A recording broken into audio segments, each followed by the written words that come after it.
Hi everyone, good morning. Welcome to our Sunday edition. ഇന്ന് രാവിലെ എണീറ്റു. ഓൾറെഡി ഇന്നലെ തന്നെ പ്ലാൻ ചെയ്തിരുന്നു മോർണിംഗ് നമുക്ക് നോട്ട്ബുക്കിൽ പോയിട്ട് കാലിക്കറ്റ് നോട്ട്ബുക്കിൽ പോയിട്ട് ബ്രേക്ക്ഫാസ്റ്റ് കഴിക്കാമെന്ന്. ഞങ്ങൾക്കുള്ള വെള്ളപ്പം തകൃതിയായിട്ട് ചുട്ടുകൊണ്ടിരിക്കുകയാണ് ചേട്ടൻ. ആൻഡ് ഇതാണ് സിയാൻ്റെ ഫേവറേറ്റ് ബ്രേക്ക്ഫാസ്റ്റ്, കോണിക്കൽ ഷേപ്പിലുള്ള നെയ് റോസ്റ്റ്. ഇത് കിട്ടിയാൽ പിന്നെ വേറെ ഒന്നും വേണ്ട. എൻ്റെ എപ്പോഴും പോകുന്ന ഗോ ടു ഫുഡ് എന്ന് പറയുന്നത് പുട്ടും കടല. എനിക്ക് ഈ പുട്ടിന് തേങ്ങ ഇടുന്നത് മാത്രമേ ഇഷ്ടമില്ലാത്തുള്ളൂ. പുട്ട് കടല is one of my favourite. And ഞങ്ങൾ 4 ബോയിൽഡ് എഗ്സും കൂടെ പറഞ്ഞിരുന്നു ആസ് എ പ്രോട്ടീൻ സോഴ്സ്. അപ്പോൾ അതും കൂടെ കഴിച്ച് ഞങ്ങൾ നേരെ താഴെയുള്ള ലുലു പോയി കുറച്ച് സാധനങ്ങളൊക്കെ വാങ്ങാനുണ്ടായിരുന്നു. കുറേ നാളെ മിനി കൂപ്പർ അന്വേഷിച്ച് നടന്നവന് മിനി കൂപ്പറും കിട്ടി. പിന്നെ ഞങ്ങൾ നേരെ മിന സെൻറ്ററിലേക്കാണ് പോയത്. സ്കൂളിലേക്ക് വേണ്ട കുറച്ച് സാധനങ്ങൾ വാങ്ങാനുണ്ടായിരുന്നു. UN Day സെലിബ്രേഷൻ ആയതുകൊണ്ട് ഫിലിപ്പീൻസിനെയാണ് സിയാൻ പ്രസൻറ്റ് ചെയ്യുന്നത്. സോ അവരുടെ ഔട്ട്ഫിറ്റ്സ് വേണമായിരുന്നു. സോ അതൊക്കെ കിട്ടി. So it's a go to place. Okay, നമുക്ക് എന്തെങ്കിലും എല്ലാ സ്കൂളിലേക്ക് വേണ്ട എല്ലാ ഐറ്റംസും നമുക്ക് അവിടെ കിട്ടും ആക്ച്വലി. ആൻഡ് അത് കണ്ടിട്ട് ഞങ്ങൾ നേരെ റീമോളിലേക്കാണ് പോയത്. എന്തിനാണ് പോയെന്ന് ചോദിക്കരുത്, അറിയില്ല.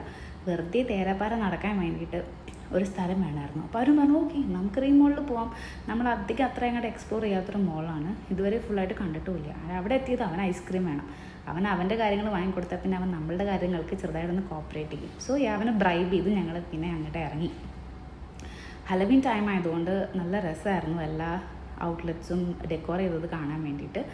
ആൻഡ് കാര്യമായിട്ടൊന്നും വാങ്ങാനുണ്ടായിരുന്നില്ല. പിന്നെ ചെറുതായിട്ട് അവനും കുറച്ച് സ്റ്റോറി ബുക്സും കുറച്ച് നമുക്ക് അല്ലറ ചില്ലറ സാധനങ്ങളൊക്കെ നോക്കി. പിന്നെ ഞങ്ങൾ നേരെ ലെഫ്റ്റസിലേക്കാണ് പോയത്.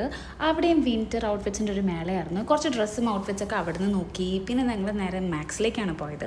അവിടെയും ഇതേപോലെ വിൻ്റർ ഔട്ട്ഫിറ്റ്സിൻ്റെ ഒരു മേളയായിരുന്നു. സോ ലിറ്ററലി ഞാൻ എല്ലാം ഒന്ന് ട്രൈ ചെയ്തു. And look at these are the outfits I tried it on. And ഞാനതിൽ കുറച്ച് ഡ്രസ്സസൊക്കെ എടുക്കുകയും ചെയ്തു. ആൻഡ് അതൊക്കെ ട്രൈ ചെയ്ത് കഴിഞ്ഞപ്പോഴത്തേക്കും 2:30 അടുത്ത ടൈം ആയിട്ടുണ്ടായിരുന്നു കേട്ടോ. നല്ലോണം വിശക്കാൻ തുടങ്ങി. അപ്പോൾ വീട്ടിൽ നിന്ന് ഞങ്ങൾ പ്ലാൻ ചെയ്തിരുന്നു ഈ ദുനിയാവിൻ്റെ ഓപ്പോസിറ്റ് മദീനജേദിൻ്റെ അവിടെയുള്ള ഷാത്തറിലേക്കാണ് നമുക്ക് പോകാമെന്ന്. ഒരു ദിവസം നമ്മൾ ജസ്റ്റ് കോയിൻസിഡൻ്റലി അവിടുത്തെ ബിരിയാണി ടേസ്റ്റ് ചെയ്തിട്ടുണ്ടായിരുന്നു. ആൻഡ് അത് അടിപൊളിയായിരുന്നു. സോ ഇന്ന് രാവിലെ എണീറ്റപ്പോൾ തന്നെ നമ്മൾ പ്ലാൻ ചെയ്ത് നോക്കിയിരുന്നു ഉച്ചത്തെ ഫുഡ് അവിടെ നിന്ന് തന്നെ. പിന്നെ ഉപ്പിലിട്ട പൈനാപ്പിൾ ആൻഡ് നെല്ലിക്ക ഒരു രക്ഷയില്ല കേട്ടോ, അടിപൊളിയായിരുന്നു. പിന്നെ ഞങ്ങൾ അവിടുത്തെ ബിരിയാണിയും കൂടെ കഴിച്ചു. നിങ്ങൾ ആരെങ്കിലും അവിടുത്തെ ബിരിയാണി ട്രൈ ചെയ്തിട്ടില്ലെങ്കിൽ ഒരു മസ്റ്റ് ട്രൈ ബിരിയാണിയാണ്. നമ്മുടെ കോഴിക്കോടൊക്കെ കല്യാണത്തിന് കിട്ടുന്ന അതേ ടേസ്റ്റാണ്. പിന്നെ ഒരു ഹമൂറിൻ്റെ ഗ്രില്ലും പറഞ്ഞിരുന്നു, അതും അടിപൊളിയായിരുന്നു കേട്ടോ, ഒരു ഗ്രീൻ ചില്ലീൻ്റെ. ആൻഡ് ഇതിൻ്റെ ഫ്ലേവർ എന്ന് പറഞ്ഞാൽ എനിക്ക് നാട്ടിലെ കല്യാണത്തിന് പോയ ഒരു ഫീലാണ് എനിക്ക് സത്യം പറഞ്ഞാൽ ഓർമ്മ വന്നത്. കുറച്ച് ബാക്കിയുണ്ടായിരുന്നാൽ ഞങ്ങൾ പാക്ക് ചെയ്തെടുത്തു. പിന്നെ വണ്ടിക്കും കൂടെ കുറച്ച് ഫുഡ് കൊടുക്കാനുണ്ടായിരുന്നു. This is my work place and celebrating 50 years. ആൻഡ് അത് കഴിഞ്ഞ് ഞങ്ങൾ വീട്ടിലെത്തി. And that's it. നെക്സ്റ്റ് വീഡിയോയിൽ കാണാം. ബൈ.